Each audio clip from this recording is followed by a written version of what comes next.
Good morning, good afternoon, and good evening to you beautiful people out there. It's Crystal Hill, CEO of Hill House Publishing, and today we're continuing with our fireside chat conversations in the anticipation of our book launch of Beyond Conditioning, Living Life on Your Terms. So today I have with me Maria Lambi. Welcome. Thank you, Crystal.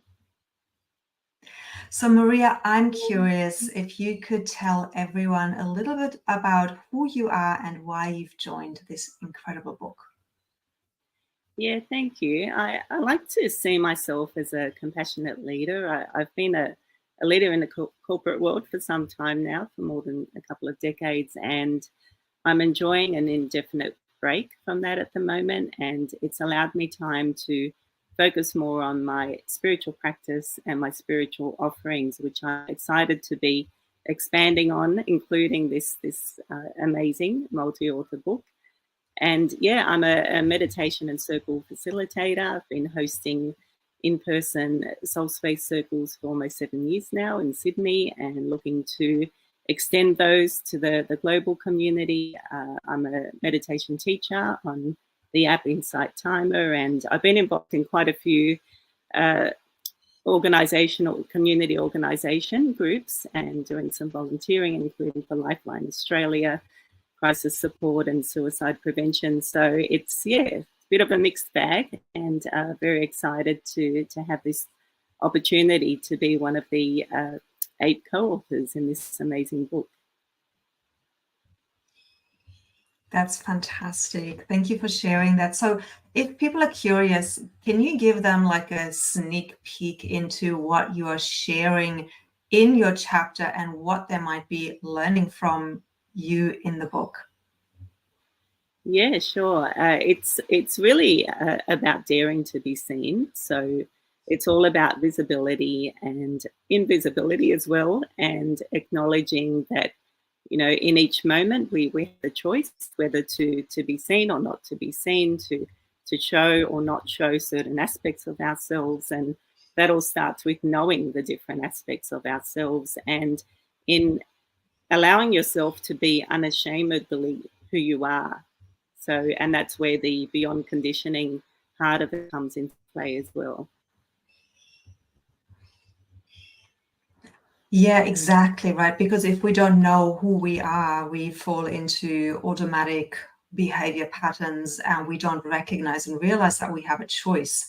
And it's only when we really remember that we have a choice in each moment that we can go beyond the conditioning that's been imposed on us by society and our parents, like our ancestors. So maybe I'm curious just about one snippet of your chapter. When was that moment for you when you realized, oh my God, I'm falling into conditioned responses here when it comes to visibility or invisibility? Is there like a particular moment where that the audience and the listeners might be able to relate to? Yeah, I had a bit of an aha moment. It's more than 10 years ago now, as part of my self-awareness journey, where I came to the realization that I was actually the one making myself invisible. I used to think that it was other people around me ignoring me, or making me feel left out, etc.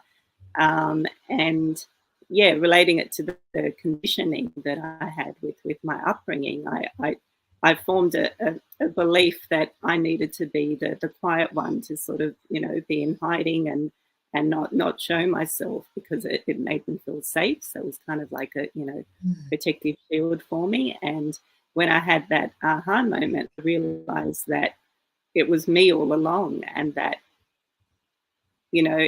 I was projecting my own invisibility onto others, and so that's how they were seeing me, as being hidden. So it was really huge, and it's an ongoing process, because I know even now, like years later, that sometimes I find myself dropping back into invisibility if I may not want to be seen, in any particular moment, and I know that I can honor that as well.